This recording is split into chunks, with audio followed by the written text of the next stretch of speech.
येन चित्तस्य पदेन वाचा मलं शरीरस्य च वैद्यकेन योपाकरोतं प्रवरं मुनीनां पतञ्जलिं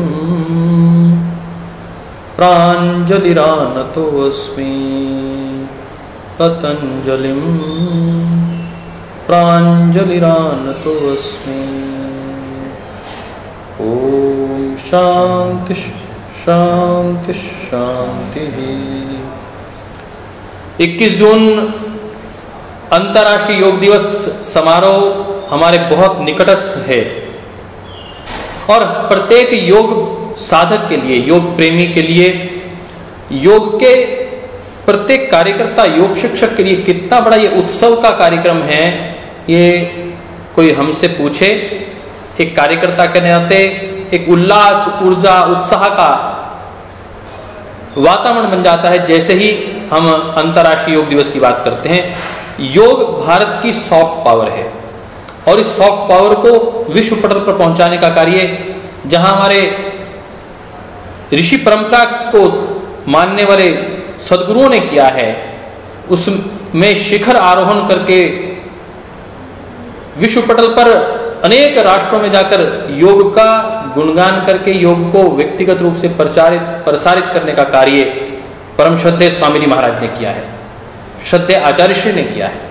हम उनके पुरुषार्थ को नमन करते हुए आज की इस वार्ता को आरंभ करते हैं और उनसे ही प्रेरणा प्राप्त करके एक ऐसी शख्सियत को आज हम आपके साथ मिलवाते हैं जिन्होंने न केवल भारत की सबसे महत्वपूर्ण परीक्षा, जिसे भारतीय प्रशासनिक सेवा कहा जाता है, अर्थात इंडियन एडमिनिस्ट्रेटिव सर्विसेज कहा जाता है, IAS कहा जाता है, जो बहुत से हजारों युवाओं के हृदय का स्वप्न होता है कि मैं IAS बनूं, मैं IAS पास करूं, उत्तीर्ण करूं।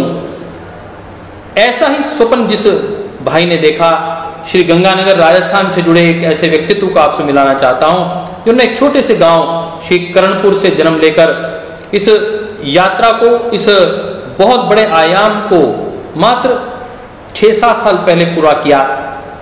2014 में जिन्होंने एग्जामिनेशन दिया, एक IAS के लिए एग्जाम देते हुए उन्होंने उसे उत्तीर्ण किया। 2015 से वो सर्विसेज में आए, परंतु आज मुझे उनके साथ वार्ता करने का क्यों मन बना।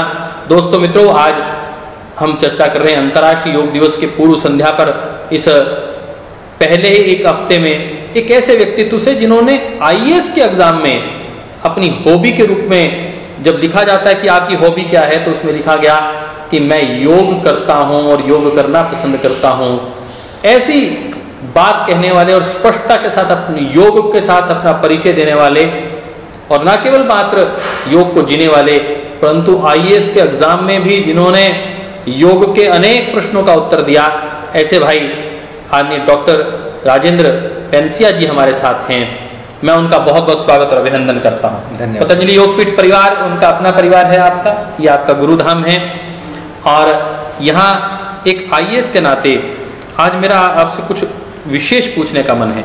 आखिर आपने IAS के रूप में, अपनी हॉबी के रूप में योग को क्यों चुना? मैं आपको बताना चाहूँगा कि जब मैं छोटा था, लगभग मैं बात बता रहा हूँ 2003-4 की, जब टीवी में स्वामी जी के कार्यक्रम आते थे जी, तो स्वामी जी के कार्यक्रम देखकर जब मेरे मम्मी पापा योग करते तो उनको देखकर मैंने भी योग करना आरंभ किया। और IAS तो मैं बाद में बना, लेकिन आपसे, अजय आर्य जी भाई साहब से मैं लंबे समय से जुड़ा रहा हूँ, 10-11 वर्ष हो गए हैं मुझे। तो जब मैं IAS की हॉबी भर रहा था तो हॉबी भरने में मुझे 2 विकल्प देने थे, एक पुस्तकों का अध्ययन करना या किसी की बायोग्राफी, ऑटोबायोग्राफी का अध्ययन करना, और दूसरा योग का अध्ययन करना।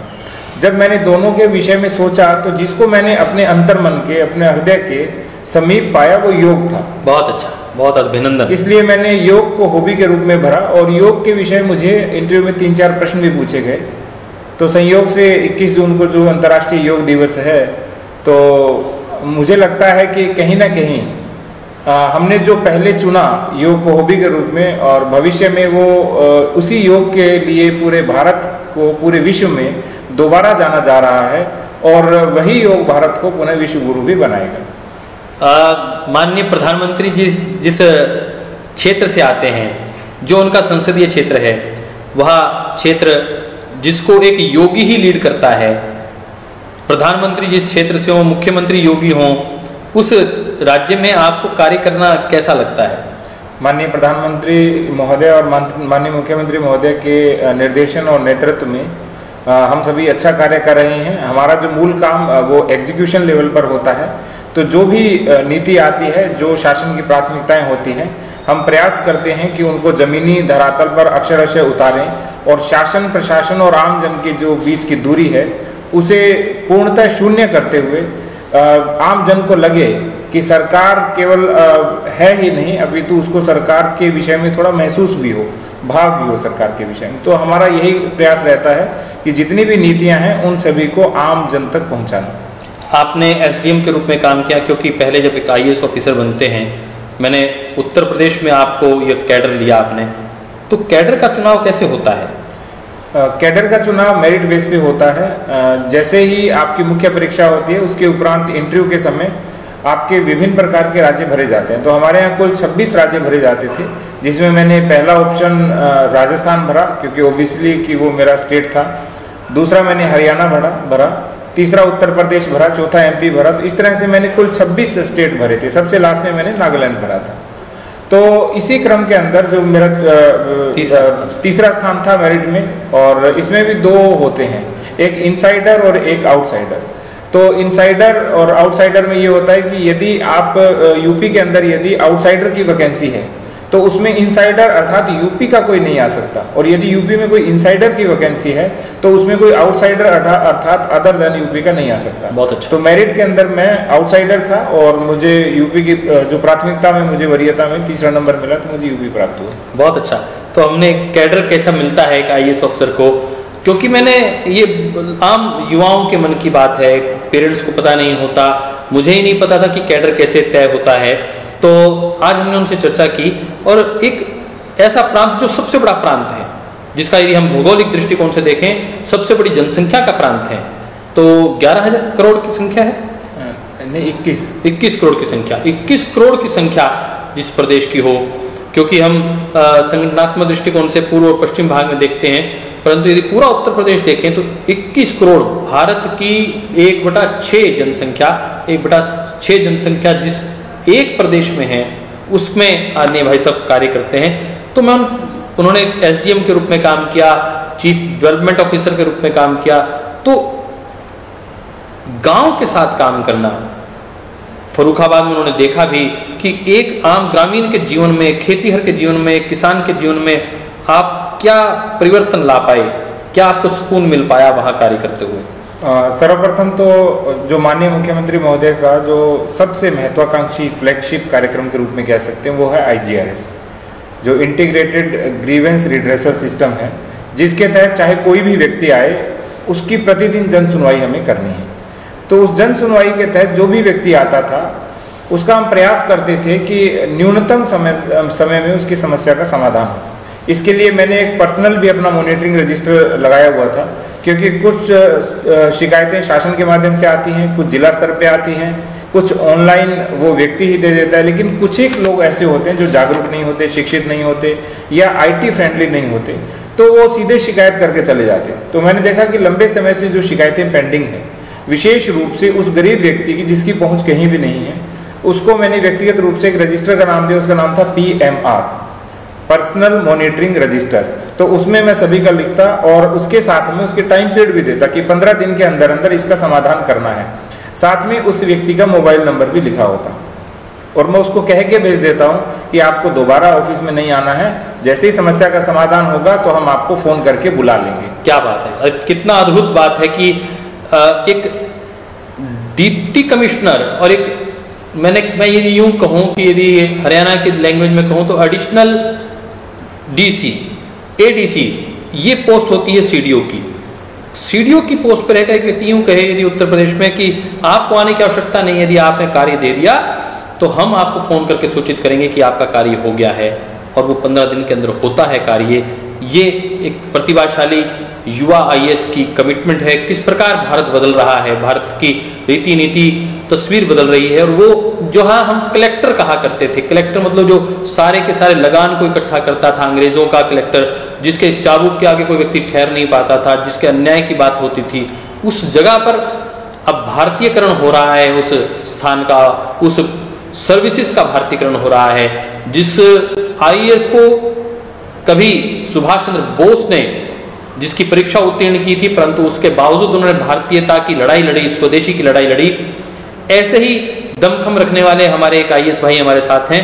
उनसे मैं जब बात कर रहा था तो वो शिक्षा के क्षेत्र में, स्वास्थ्य के क्षेत्र में बहुत कुछ विशेष कर रहे हैं, मैं वो भी जानना चाहता हूँ। परंतु मेरे मन में एक सवाल आया, आजकल कोविड चल रहा है और आप तो क्योंकि आगरा में हैं, आगरा में आजकल वैसे ही आगरा चर्चा का विषय बना हुआ है, और आगरा डेवलपमेंट अथॉरिटी मायने पूरे विश्व में सबसे अधिक लोग यदि कहीं प्रवासी या फॉरेनर्स आते हैं भ्रमण करने के लिए, टूरिज्म करने के लिए, तो वो आगरा है। तो वहाँ पर आप उसके चीफ डेवलपमेंट ऑफिसर के रूप में काम कर रहे हैं।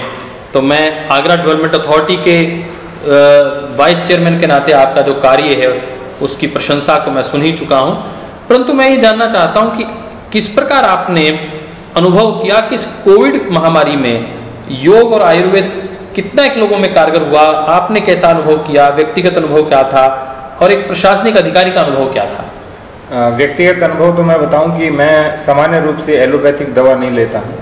मुझे याद नहीं है कि पिछले 3-4 वर्षों मैंने एक भी कोई एलोपैथी की टैबलेट खाई है।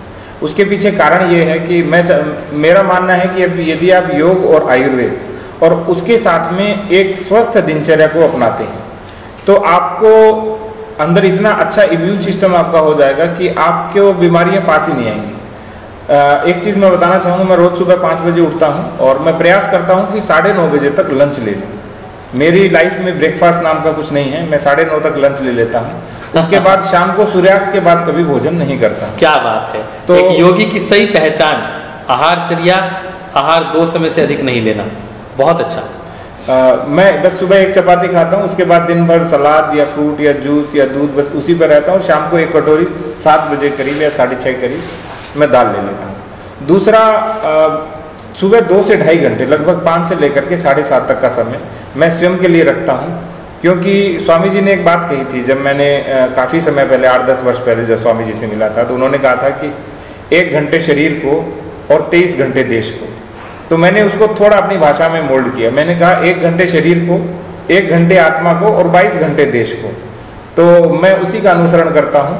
और जो तीसरी चीज़ आपने आयुर्वेद की कही, तो पिछली बार मैंने हमारे यहाँ पे कोरोनिल, जो तीनों सेट है कोरोनिल के, कोरोनिल वटी, श्वासारी वटी और अणु तेल, तीनों मिल नहीं रहे थे, तो मैंने यहीं से ही सीधा लगभग 40 डिब्बे वहाँ मंगवाए थे। कुछ मैंने अपने आसपास वितरित कर दिए थे और आज भी मैं उनको अपने पास रखता हूँ, गाड़ी में भी रखता हूँ, ऑफिस में भी रखता हूँ। और प्रतिदिन 1 कोरोनिल और श्वासारी वटी, और सुबह मैं अणु तेल डालता हूँ। और घी डालने की परंपरा हमारे परिवार में लगभग जब से जन्म लिया मैंने उसके बाद से है। तो प्रतिदिन रात्रि में तो जो नासिका में हम 1-1 बूंद गाय का घी डालते हैं, वो नियमित परंपरा है। अच्छा। तो उसी का प्रभाव ये रहा कि अभी तक, हालांकि मुझे अभी कोविड तो नहीं हुआ है, ये तो संयोग मात्र है, किंतु हमारे परिवार में जिसको भी कोविड हुआ उसका प्रभाव बिल्कुल भी नहीं था, यानी कोई लक्षण भी नहीं आया और वो ठीक भी हो गया। माता जी को भी कोरोनिल ले रहे थे, माता जी को हुआ, और किसको हुआ? माता जी को हुआ, मेरे भतीजे को हुआ, भांजे को हुआ, भाई को हुआ, लेकिन मेरे को, पापा को और मेरी बेटी को, 3 लोगों को नहीं हुआ। तो जिसने भी कोरोनिल लिए हमने, और दूसरा हम प्रतिदिन योग करते हैं, तीसरा जो नासिका में हम घी का प्रयोग करते हैं। हमारे घर में कभी भी फ्रिज का पानी अलाउड नहीं होता, कोई आता है उसको भी हम मटके का पानी पिलाते हैं या फिर गुनगुना पानी पिलाते हैं। तो इसका इतना बड़ा प्रभाव रहा कि कोविड यदि आया तो वो छू करके चला गया, उसका प्रभाव कोई भी नहीं पड़ा। बहुत अच्छा, बहुत अभिनंदन। देखिए, एक जीवंत उदाहरण, जिन्होंने योग को ही नहीं अपनाया, आयुर्वेद को अपनाया, परिवार ने अपनाया, और प्राकृतिक जीवन शैली, यह इसका मूल तत्व है। हम इस बात को समझने का प्रयास करें। बात यह नहीं है कि हम फ्रिज का प्रयोग, उसका ठंडा पानी नहीं पी सकते, पी सकते हैं, परंतु क्यों पिए, क्योंकि वो अपने लिए हानिकारक है, ये भी ध्यान में रखना पड़ेगा। और आजकल कोविड के समय तो अपने गले की विशेष रक्षा करना में आना ही चाहिए। और उसमें मैं बार बार कहता हूँ कि नस्य, NSG उसमें विशेष इफेक्टिव है। नस्य, स्टीम और गार्गल, ये 3 यदि आपने अपनाए रखे प्रतिदिन, तो कोविड एक सामान्य फ्लू के रूप में आपको छू के निकल सकता है, आपको परेशान नहीं कर सकता। आप नियमित रूप से इसका प्रयोग करें। हम चलते एक और बात बताना चाहूँगा। हम प्रतिदिन जल नेति करते हैं और सप्ताह में एक दिन, हाँ, सप्ताह में एक दिन रबर नेति करते हैं। क्या बात। सूत्र नेति का प्रयास किया था, योग ही नहीं प्राकृतिक चिकित्सा को भी जीते हैं आदरणीय भाई राजेंद्र जी। तो राजेंद्र जी, हमने बहुत सी चर्चाएं आज अपने वैदिक चैनल के साथियों के साथ और अपने पूरे संगठन के साथ आपके साझा की। ये जो परिचर्या है बहुत आगे तक जाएगी, ये बात बहुत दूर तक पहुंचेगी, क्योंकि एक ऐसा व्यक्तित्व जिसने अपने जीवन को निखारा है और समाज को, राष्ट्र को निखारने का जिसने संकल्प लिया है, हम आपसे बहुत आशाएं करते हैं। आपका शिक्षा को लेकर क्या सपना है, आप क्या विशेष करना चाहते हैं? शिक्षा के क्षेत्र में मैंने फर्रुखाबाद में बहुत कार्य किया था और फर्रुखाबाद में माननीय मुख्यमंत्री महोदय ने एक कार्यक्रम चलाया जिसका नाम है मिशन प्रेरणा। मिशन प्रेरणा से हम क्वालिटी और क्वांटिटी दोनों एजुकेशन हम सुनिश्चित करते हैं कि प्रत्येक बच्चा विद्यालय में आए और विद्यालय में आकर उसको गुणवत्तापूर्वक शिक्षा मिले। तो उसी के तहत मैंने लगभग 1106 विद्यालयों का कायाकल्प किया और उसमें टीचर्स ट्रेनिंग के माध्यम से, टीचर्स के एक्सपोजर के माध्यम से और विभिन्न प्रकार की परीक्षाओं के माध्यम से हमने सुनिश्चित किया कि जो बच्चों की जो शिक्षा की गुणवत्ता है वो सुनिश्चित हो। इसके साथ साथ में जो मेरा मानना है वो ये है कि वर्तमान में शिक्षा में से संस्कार धीरे धीरे कम हो रहे हैं, जिसके कारण से जो शिक्षा है वो साक्षरता मात्र रह गई है और जिससे मैकेनिकल मैन बन रहा है, जो हम ह्यूमन बीइंग की बात कर रहे हैं वो नहीं बन रहा है। तो मेरा मानना है कि यदि शिक्षा के अंदर मूल्यात्मकता का समावेश हो, गुणों का समावेश हो, संस्कारों का, संस्कृति का समावेश हो, तो जो शिक्षा है वो वास्तव में अपना जो पर्पज है, सा विद्या या विमुक्ति, यानी मूल उसका लक्ष्य है कि किसी भी व्यक्ति को मुक्ति तक, मोक्ष तक या उसकी आत्मसंतुष्टि तक पहुंचाना, वो ध्येय हमारा सफल होगा। बहुत सुंदर। तो संस्कार युक्त शिक्षा हो, जो परम श्रद्धेय स्वामी जी महाराज का मूल तत्व है। और मैं जानता हूँ हमारे पूज्य श्री राम आचार्य जी को, ये भूमि जो हरिद्वार की भूमि है, ये क्रांतिकारियों की भूमि है साहब। क्रांतिकारी जीवन शैली और विचार यहाँ से प्रस्फुटित होते हैं माँ गंगा के पावन तट से। आपके जीवन में सदैव मंगल ही मंगल हो, इसकी कामना करते हुए, आपके जीवन में मंगल ही मंगल हो, ऐसी ईश्वर से प्रार्थना करते हुए, मैं आज विद्यार्थियों की मनस्थिति के इस विषय में भी आज ने भाई साहब से चर्चा करना चाहता हूँ। आज +2 के एग्ज़ाम नहीं हुए, एडमिशन्स कैसे हों उसको लेके प्रश्न चिन्ह हैं। कोविड महामारी में बहुत सी चीज़ें उथल पुथल हुई, परंतु मैं सबसे ज़्यादा चिंतित हूँ तो विद्यार्थियों की जीवन शैली से चिंतित हूँ, अध्यापकों की जीवन शैली से, और पूरे परिवार में एक इनडिसिप्लिन लाइफ बन गई है। कोई उठने का समय नहीं, बैठने का समय नहीं, टीवी कितनी देर देखना उसका कोई समय नहीं, और अखबार कहीं तो आनी बंद हो गई और कहीं उसको पढ़ा ही नहीं जाता, कोई स्वाध्यायशीलता रही नहीं। उस सब के बीच में जो लोग IAS बनना चाहते हैं, जिनका सपना है कि मैं IAS बनूं, उनको टिप्स देते हुए जीवन में उन्हें क्या क्या करना चाहिए IAS बनने के लिए, और उन्हें वैसे क्या बनना चाहिए। एक +2 के बाद विद्यार्थी के मन में रहता है कि उसे प्रोफेशनल कोर्स ज्वाइन करना है, या तो उसने डॉक्टर बनना है, इंजीनियर बनना है, एडवोकेट बनना है, या फिर अपनी BA, BCom, BSc सिंपल करनी है, या योग की MSc MA करनी है, क्या करना है उसको, और उसमें आपकी क्या राय है आदरणीय भाई राजेंद्र जी? मेरा तो ये मानना है कि कोविड महामारी के दौरान ये आपातकाल का समय है, किंतु ये अभिभावकों के लिए, बच्चों के लिए, सभी के लिए एक बड़ा अवसर भी लेके आया है। इससे पहले क्या हो रहा था कि सब लोग भाग दौड़ 2020 की जो लाइफ होती है ना क्रिकेट वाली, वो जी रहे थे। सुबह माता पिता चले जाते हैं, उसके बाद बच्चे चले जाते हैं, फिर माता पिता लेट नाइट तक आते हैं, बच्चे पूरे टाइम मोबाइल पे लगे रहते हैं, तो आपस में किसी को बैठने का, बात करने का, चर्चा करने का समय नहीं मिल रहा था। तो हमने हमारे परिवार में एक जो चर्या शुरू की वो मैं बताना चाहूँगा। एक तो हमने मेरे बच्चों को जो गीता जी है वो हमने स्मरण करानी आरंभ की। अभी भी मेरे बच्चे प्रथम और द्वितीय अध्याय उन्होंने कंठस्थ कर दिया है, और जो गीता दैनंदिनी के अनुसार जो प्रतिदिन श्लोक होते हैं, बहुत अच्छा, वो गीता दैनंदिनी के अनुसार प्रतिदिन जो श्लोक है वो कंठस्थ भी करते हैं और अपने जीवन और व्यवहार में भी उतारते हैं। दूसरा, IAS बनने के लिए, यानी मेरा व्यक्तिगत अनुभव है ये कि जो गीता, गायत्री और गाय, इन तीनों ने मुझे कहीं ना कहीं आईएएस बनाने में बहुत बड़ा योगदान दिया है। बहुत सुंदर। मैं लंबे समय से हमारे परिवार में प्रतिदिन हवन होता है और 108 गायत्री मंत्र का उच्चारण और 24 महामृत्युंजय मंत्र के उच्चारण प्रतिदिन होते हैं। जब से मेरे एक तरह से कहूँगा कि स्मृति है, जब से मेरी तब से हो रहे हैं। अच्छा। तो मेरा मानना है कि यदि मेरी बौद्धिक क्षमता का विकास हुआ या मेरे परिवार में बौद्धिक क्षमता का विकास हुआ तो कहीं ना कहीं माँ गायत्री की, माँ सरस्वती की आराधना का ही प्रतिफल है।